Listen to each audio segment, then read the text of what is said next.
Greetings to the Open Table Network. I'm Barbara Glasson. I'm a Methodist minister and I'm a patron to the Open Table Network and very much a friend and supporter of everything that happens through that network.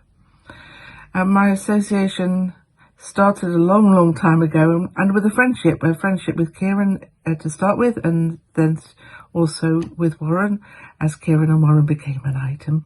And just a joy to get to know them and to see their faith journey and hear about the story of how they've wrestled and addressed and rejoiced in their sexuality and their being together. And it's just been a joy for me to be part of that journey. But of course, the journey of two people is also the journey of many, and I realise that within the network, your story and their stories come together in a really special and important way. I want to affirm Kieran and Warren in their leadership of the network. It's hard work and challenging and demanding in lots and lots of ways, and they're just superstars. I love them to bits. So what does it mean to be a patron or a matron?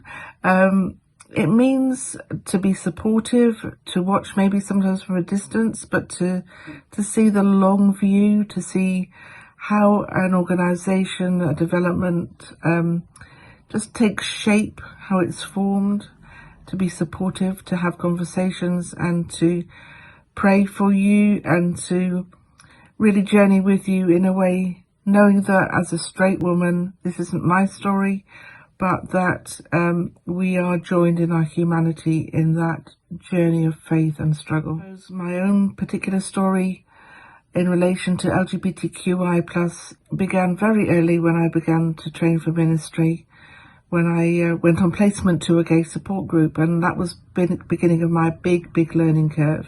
But you have taught me so much about patience, about honesty, about resilience, about coming out as being a Christian, which is so hard. And I have learned and benefited so much from all that you have shown and witnessed through your courage and insight and wisdom. Being a patron sometimes feels like a bit of a jammy dodger job, in that I'm not involved with the day-to-day running of an organisation. I know it's tough, and I know in different parts of the Open Table Network the challenges are different. It's just such a delight to see so many churches embracing the possibility of having Open Table Network as part of their witness and mission.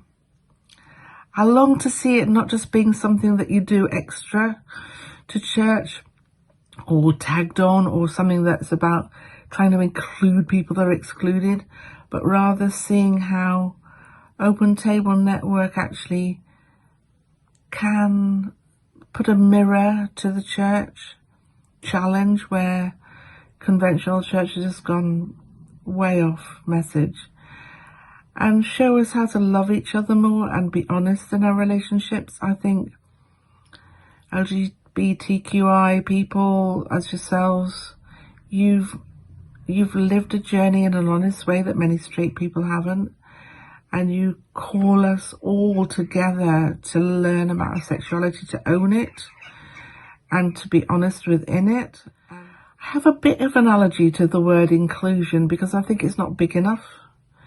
It still has the power somewhere else, and we the powerful people can include you, the vulnerable, out of the goodness of our hearts. And actually, no, we're diverse, and the power needs to be equal, and we need to learn from each other equally and share each other's stories in a way that's totally honest and open to learning in many different directions at the same time. One thing Kieran asked me to reflect on was how we can relate more authentically to the conventional or wider church. And that's a tricky question, actually, because why should you?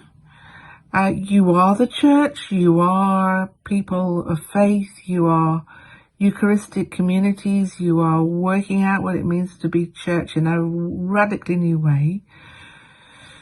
So why bother with the old stuffy stuff? except to say the old stuffy stuff needs to learn and be transformed, but don't waste your energy on it. Live your own journey, live the story, speak truth to power, keep talking truth to power, and then power will change. And I suppose we all need to learn together how we can speak to the wider world. Just look what's going on politically around us currently. We mustn't become too navel-gazing, too individualistic, too absorbed with our own individual journeys, but rather say, how can we as people together transform the world? And then actually, if we do that, church happens. And if we stop being so hung up about numbers in churches and failing congregations and all the rest of it, if we could just get over that and say, we're Christian, we're working for the kingdom, let's be accountable, let's be truthful, let's be justice seeking, then actually church occurs. And I think one of the joys of seeing the development of Open Table Network is how it is one of the fastest growing new expressions of church that's around. So what I want to say is, keep going, keep confident, and know you're loved, and let's work together for the kingdom of God.